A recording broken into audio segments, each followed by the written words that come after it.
My name is Karen Tse, and in the year 2000, I founded International Bridges to Justice. IBJ is dedicated to ensuring that every man, every woman, every child throughout the world has effective defense counsel.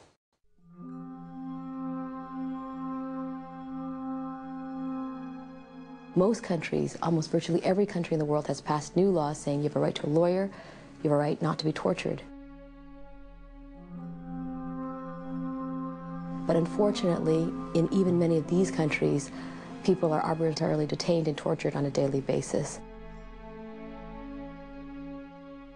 Lawyer and public defender Karen Tse first came face to face with torture in Cambodia in the mid-90s. She had come to help rebuild a legal system that was utterly decimated by the reign of terror of the Khmer Rouge. Cambodia is a place that's synonymous with a very torturous past, a place where there was absolutely no rule of law and where millions of people were killed with absolutely no presumption of innocence.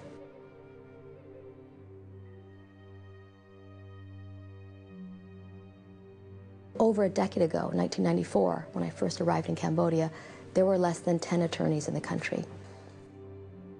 At that time, there were laws on the books that said you have a right to a lawyer, you have a right not to be tortured. But practically everyone who came through that prison system, practically everyone I met in prison said, yes, I was tortured. With Cambodia's legal system in tatters, torture was still viewed as the quickest, cheapest way for police to extract a confession from the accused, guilty or not. Former police official Oak Van Det regularly witnessed the use of torture.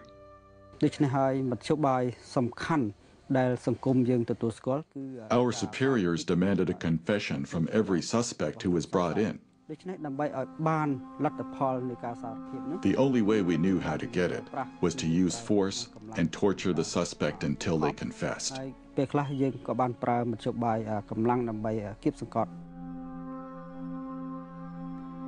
To many throughout the world, it seemed a hopeless situation. But Karen Tse was convinced that Cambodia was ripe for change. From her experience as a public defender, Karen knew that people who have effective legal counsel are far less likely to be tortured. And so she set out to train as many public defenders as possible. Soon, she and her fellow defenders were conducting rights campaigns in prisons, writing manuals for judges and lawyers on how a legal system is supposed to work, and helping to build some of Cambodia's first arraignment courts. What IBJ does is to create the architecture and infrastructure so that the letter of the law isn't just a piece of paper, but becomes a living, breathing reality in the everyday fabric of life. Today, Oak Van Det is a trained public defender working with IBJ to create an entirely new way of doing things.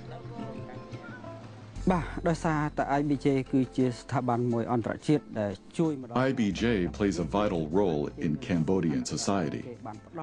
It trains lawyers to represent clients, teaches police how to seek evidence, and also encourages Cambodians to demand that their rights be respected.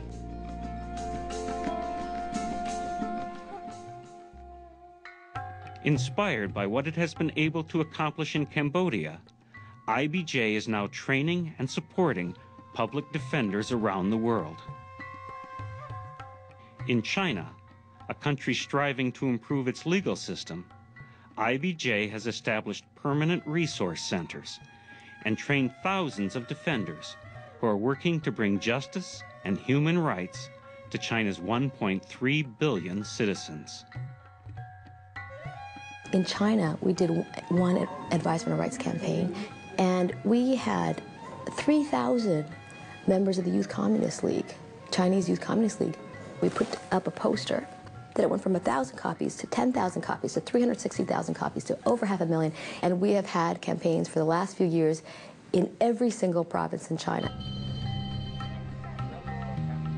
One of the most encouraging signs for IBJ has been how genuinely eager governments in Asia, Africa, and Latin America have been to work with IBJ to adopt the organization's blueprint for building more humane justice systems.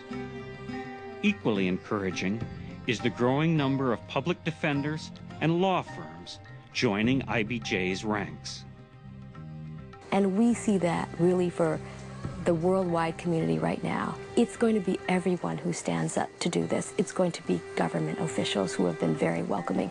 It's going to be corporations that lend their support. It's going to be businesses that realize that there has to be institutionalized rule of law in terms of hopes for globalization. It's almost like seeing all the rocks when you're here at Angkor Wat. And each one, has a number and a place in the architecture of it. And each one will form a very, very important role for the base.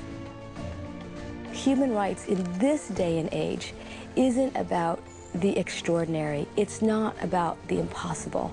It's about building the simple building blocks and being committed to just doing the everyday grunge work of putting the system in place so that we can really create a culture where the rule of law is in the fabric of society.